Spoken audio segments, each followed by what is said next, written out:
We are back for another episode of the Disruptive Voices in the Pacific.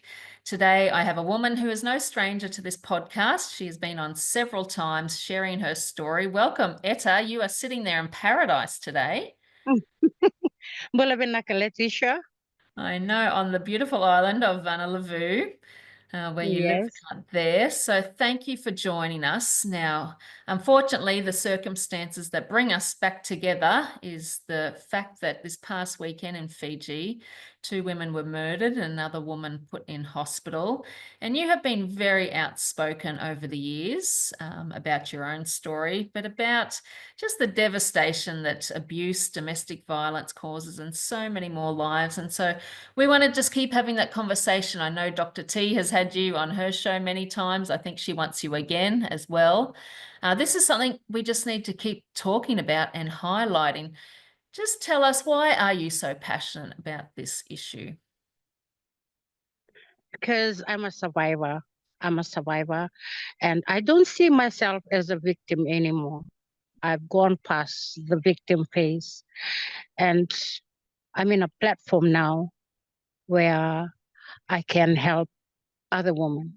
And every now and then I post it on my social media platform, just to get the word out there, because we can clearly see that the abuse just keep getting, the statistic just keep rising.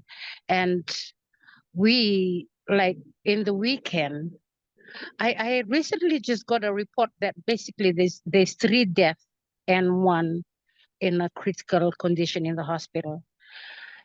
I woke up yesterday, like, I was so frustrated, just reading it and seeing the video of the daughter that cried for her mom. And that what made me, post it up again yesterday, because we are not making enough noise, for men to realize that they are not in a position to take out a life. Yeah. Yeah, and we just want to send our love and our prayers to the family of those who were murdered on the weekend. This is just a huge tragedy, and we can't imagine what it's like for those who are left behind, and the children especially. Just huge devastation. Yeah, so I love that you are a prominent figure in Fiji, a singer and artist, but that doesn't stop you from speaking out or shying away from these maybe sensitive issues that we don't always want to talk about, but you are using your platform. And I've watched from time to time, especially when you've posted those pictures after you were beaten. I mean, you're putting horrific stuff up there, but that's the reality of what happens in these cases. So today we're not going to so much as go over your story. People can listen to past episodes to hear more. But I mean, there's some real, I guess, cultural issues at play that keep many women stuck. And a common one that I hear when I'm working with Fijian women is that they can't report it because he's a prominent man, the shame they'll bring on his family. How do we actually get past that? One of the many reasons why women, from my own experience, is the fear, and just like you said, the fear and the lack of support. The lack of support. In my case, I have to go with my children, from house to house, until the time where I can afford to get our own space, and start from there. My answer to your question is, you just gotta do it. You just gotta think of a way to get out. Unless things that happen in the weekend could happen to you, you just have to figure it out. Like Women Crisis Center, they have toll-free numbers where you can contact them.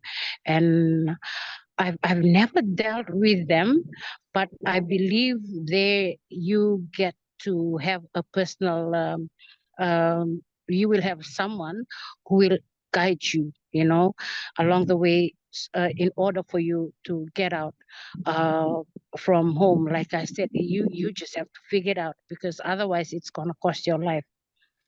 When I always post about empowerment and speaking to women, I have a lot of women who always reach out to me, and some are based overseas. Fijians are based overseas, and it goes back to your question, like, what is that hold them back?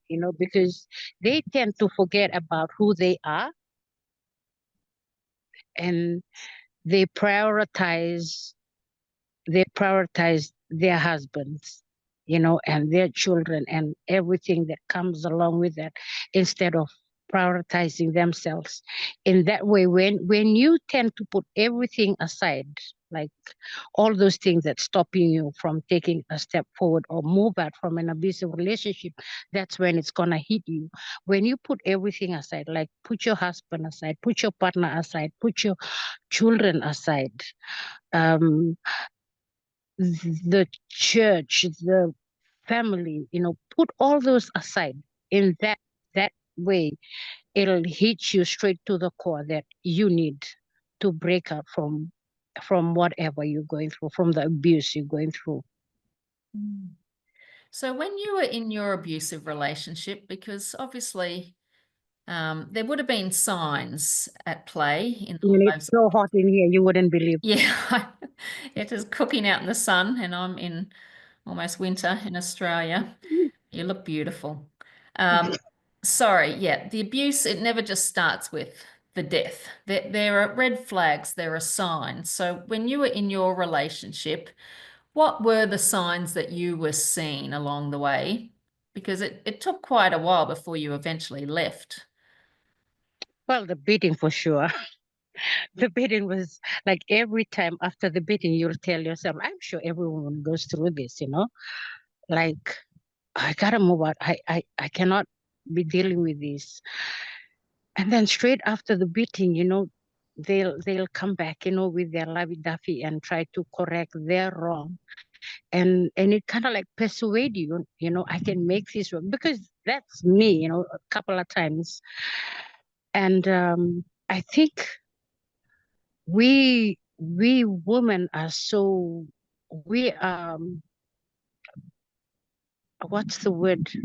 Like, we tend to ignore the fact that we've been beaten, and apart from the beating, the words that are used against you, the degrading words that are used against you, and the lies. Oh my gosh, the lies after lies after lies.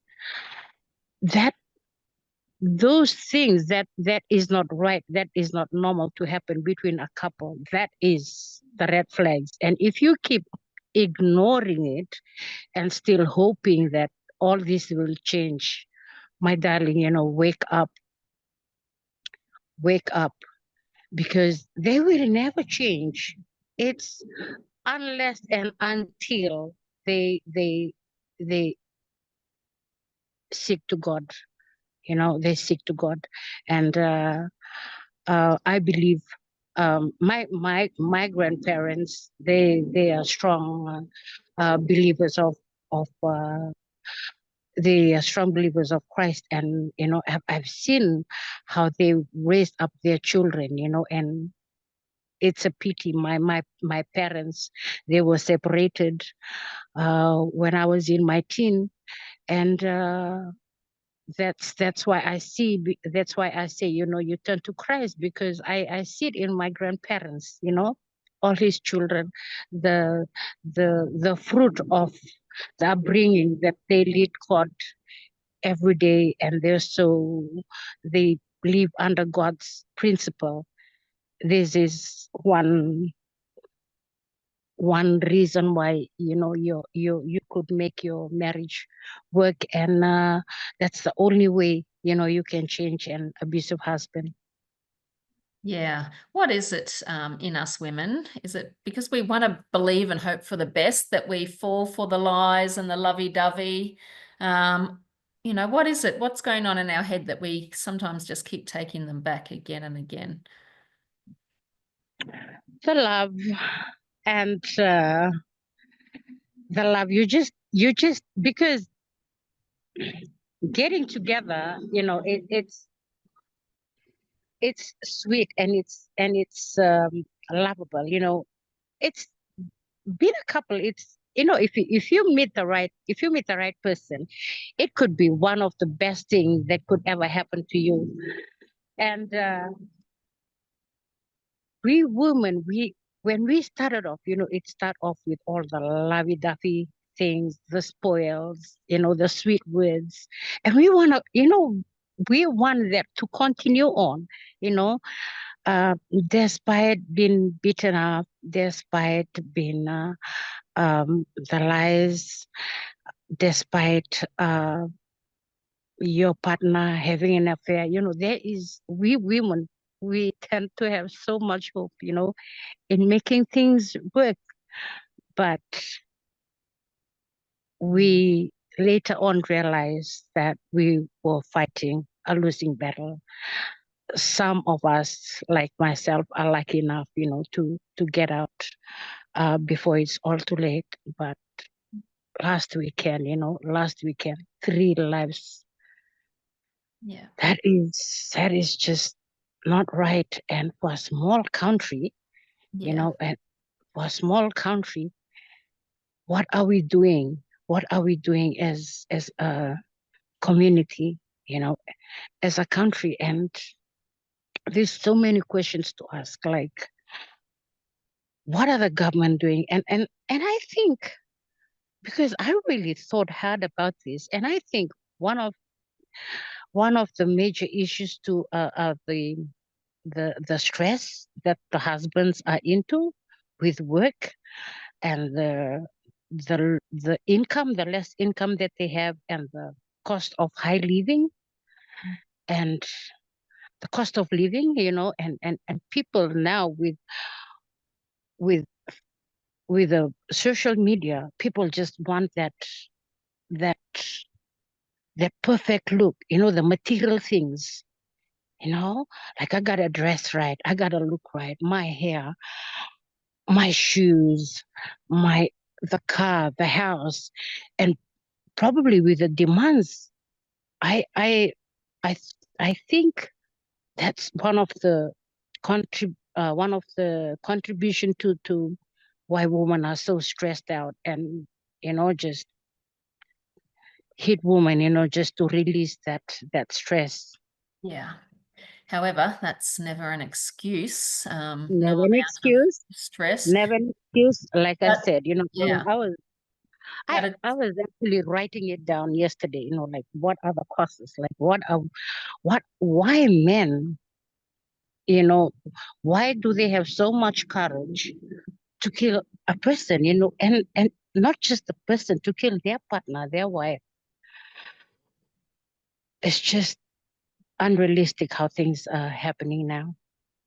yeah, and you raise a great question there, Etta, and I'd love to be able to interview some men. And as we know, there's huge rates of childhood abuse, and I wrote a book a few years ago, The Disruptive Voices of Pacific Men, stories of men who had been abused.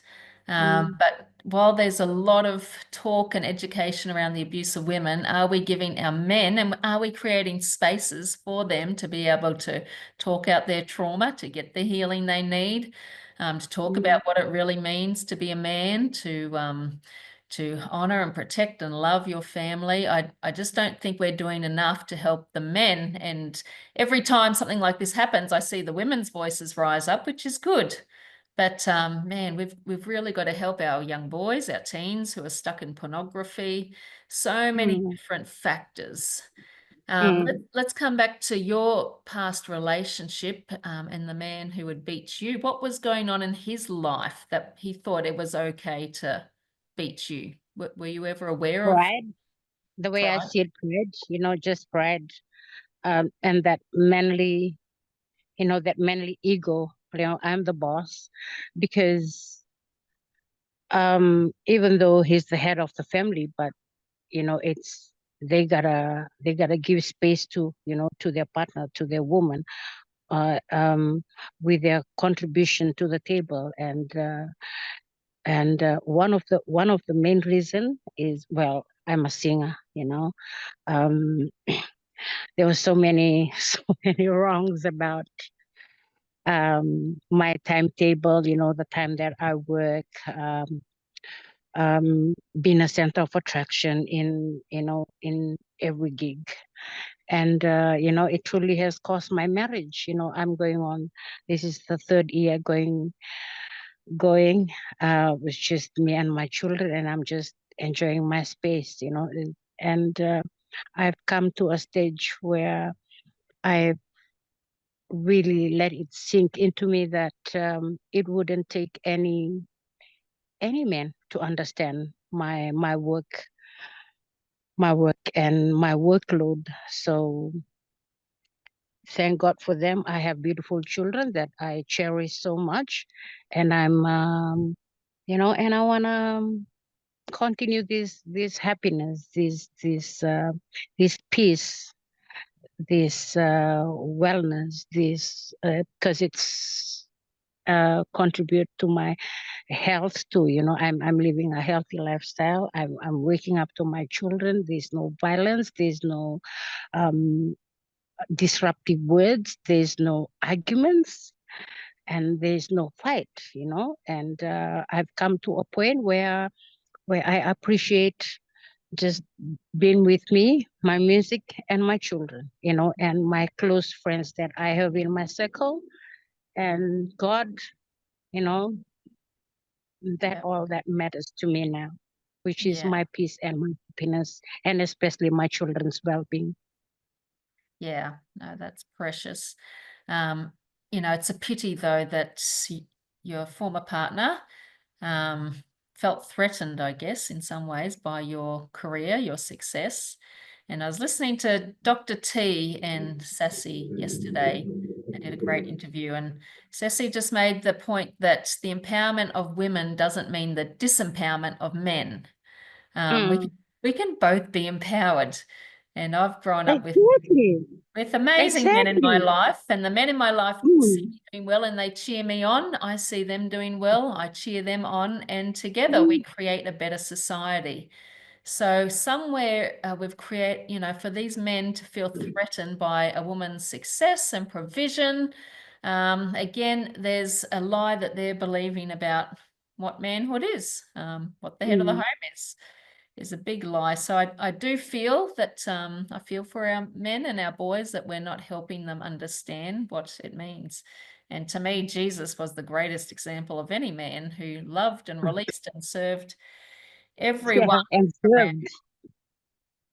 served. Let's have a talk about, the family situation, because quite often there are women who are wanting to leave, but their wider family are just kind of saying, no, you married him, you've got to stick with him.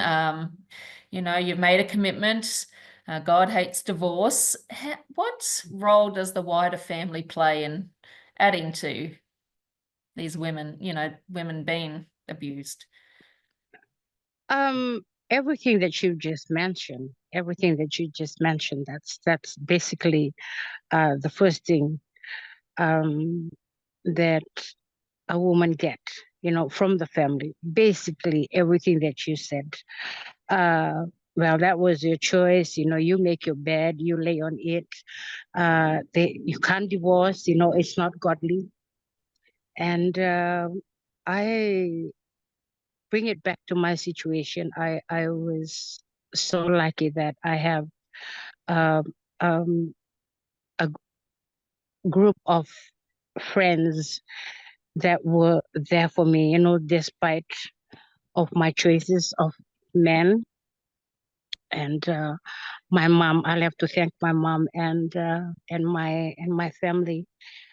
Um, they were always been there for me. I guess that's why I have it easy compared to other women. Like I'm here in Gonerogo, in my mom's and her siblings' land. If it weren't for their love, for their support, I don't know where I will go, after that separation. And it's very vital that we have family support And I believe most women still cannot get out because of the support. There is, and I have support from my family and my close friends. Imagine those that they have no support at all, no support at all, and they can turn to the government of the day. What are they doing? Like, I know the crisis center, but it's a really hard place to get out from. It's really hard. Um, they will have to consider if they move out where they're gonna move to, and if she's not working, like how are we gonna survive, me and my children? If only, if only there could be a plan. There could be a plan. I have knock on doors, knock on doors with the vision, and because I went through it, firsthand. I experienced the pain of it all, going to the hospital where, you got bruises and all. Like, there's just so many things that a government, can do. I hope this interview, land in the right place, and just, there is so many things to do. We need to advocate. We need workshop for men, and on how to treat their woman, and it's best you live, you know while you're still breathing, than in a carry bag. And I'm calling out, to the government, like, what is that they are doing, to help these vulnerable women, those that cannot help themselves. And mostly when women want to live, it's basically not their fault. They are just being a victim. They are just being a victim, and they have nowhere to turn to. And for a man, to feel entitled to end their partner's life, that's just unbearable. Like, I cannot imagine if that continue on. Mm. Yeah, it's getting very low, isn't it? The pain that is out there is just huge. And I love that you're calling out the government. We need the government to do more. We also need churches. There are so many churches in Fiji, and as a pastor, our role is firstly to the weak and the vulnerable, and to give support. And I just, again, having spoken to so many women, the last place they want to go to is their church, because they feel like they'll be shamed or condemned. So, man, we've got to turn that around. And churches Wouldn't should be. wouldn't it be wouldn't it be nice, wouldn't it be nice if churches, would set aside, the solely, okay, we'll keep this aside. We'll keep this aside for mothers that are going through hardship. Wouldn't that be nice? Yeah. Rather than, never mind, I won't elaborate. I'll just Rather than other things. And look, there was one church that I was going to in Suva where a woman went to the pastor for help, and straight away, by the end of that week, they had found a place. The church was paying her rent. So there are a couple of good churches out there, but just not near enough. Not near enough. And of course, the need is huge. But it's great to see places like House of Sarah. They're just opening a home. The Mhm. Salvation Army That have is a. something that is something I want to work on, you know. Yeah, It's part of my plan, but yeah, it's something I wanna it's work on. Yeah. yeah, There's so many women, who are just waiting to get out, but they cannot. yeah, On a personal level, like, I talk to most women, and it's unbelievable what they have to endure, what they have to put up with. And wouldn't it be nice, as a community, as churches, as as a government, wouldn't it be nice if they just make this their priority list and give hope to vulnerable mothers and children? That should always be our priority, the vulnerable. Anyway, well, Etta, I know you're cooking out there in the hot sun, getting a nice suntan. But getting my vitamins, which is Any last final words, especially for the women who are watching this, who feel trapped? What would you like to say to them again, as we're coming out of another tragedy? What is your plea to them? get out while you still can. Get out while you still can. A husband can replace wives. A wives can replace so many husbands, but your children, once your life is taken away from them, no one will ever fill your place as a mom. So if you're going through abuse, like I've said over and over again, get out while you still can. And thank you. And I'm going to put up with this interview a link to places where you can get help. Obviously, people can contact me. They can contact you, Etta.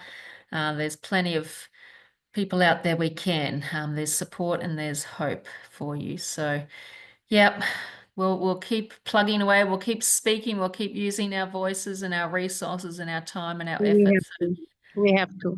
Yeah. Thank you so much, Etta, for your voice. And I know you've got some powerful songs on this subject too. Keep singing, and hopefully we'll see the tide turn. God bless. Pinak valuable, Letitia. God bless.